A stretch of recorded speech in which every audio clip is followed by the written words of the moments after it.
श्री स्वामी समर्थ.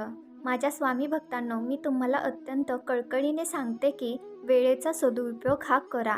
आपल्याला स्वामींच्या कृपेने जे जे काही प्राप्त झाले आहे त्याचा अत्यंत काटेकोरपणे वापर करा. कसे ते मी तुम्हाला समजावून सांगते. स्वामींनी आपल्याला कर्मेंद्रिये दिलेली आहेत, तर फक्त स्वामींच्या अगाध लीलांनी भरलेल्या अपूर्व कथा ऐका.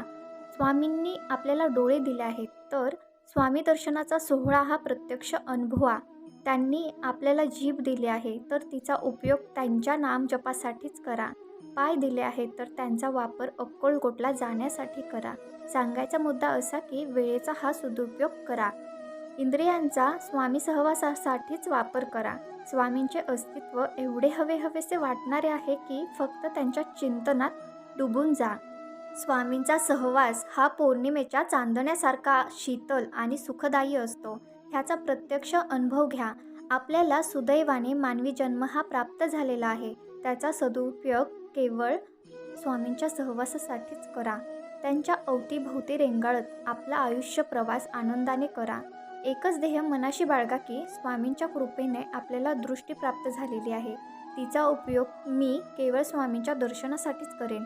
स्वामींची उमटलेली पावले पाहीन. स्वामींच्या पादुका डोळ्यात साठवीन. स्वामींचे सगुण साकार दर्शन घेईन. स्वामी समर्थ हेच माझ्या आयुष्याचे आनंद निधान आहे, हे मी माझ्या वाणीने सांगेन. स्वामींचे उपभोगलेले अनुभव सर्वांना कथन करेन.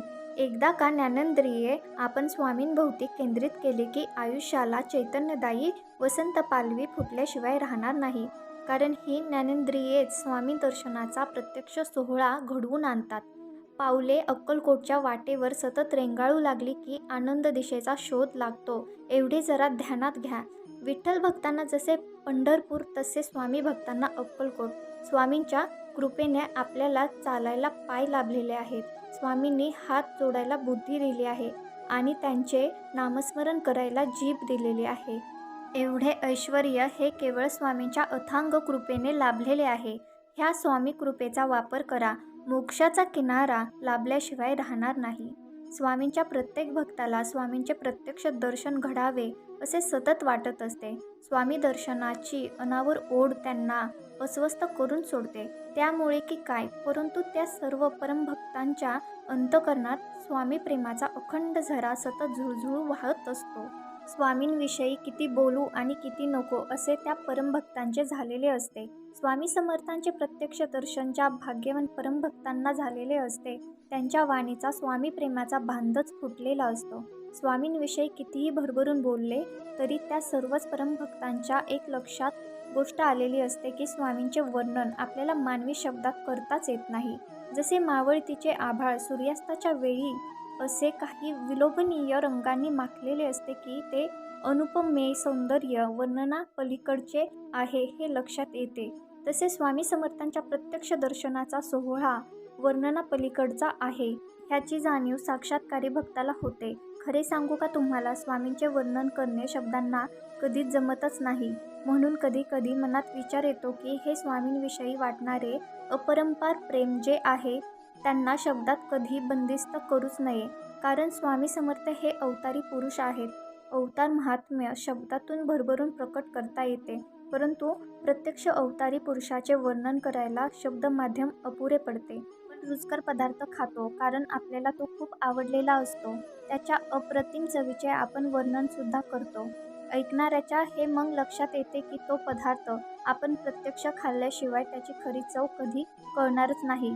स्वामी दर्शन हा खरे तर प्रत्यक्ष अनुभवण्याचा सोहळा आहे. माणसाच्या सौंदर्याचे वर्णन करता येते, परंतु परमेश्वराचे वर्णन करता येत नाही.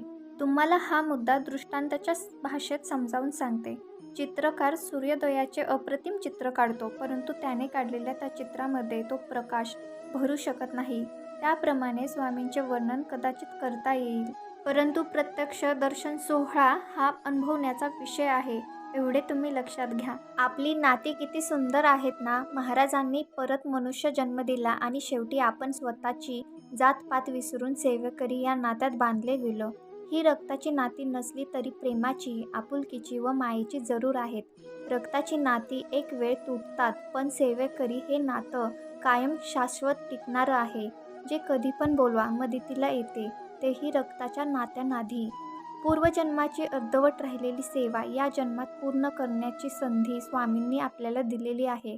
कोण कोणत्या कुळात जातीत जन्माला आला त्यापेक्षा सेवेकरी म्हणून जन्म झाले हे आपले परमभाग्यच आहे ना. आपल्या स्वामी समर्थांची कृपा चॅनेलला लाईक, शेअर आणि सबस्क्राईब करा. परत भेटू पुढच्या व्हिडिओमध्ये.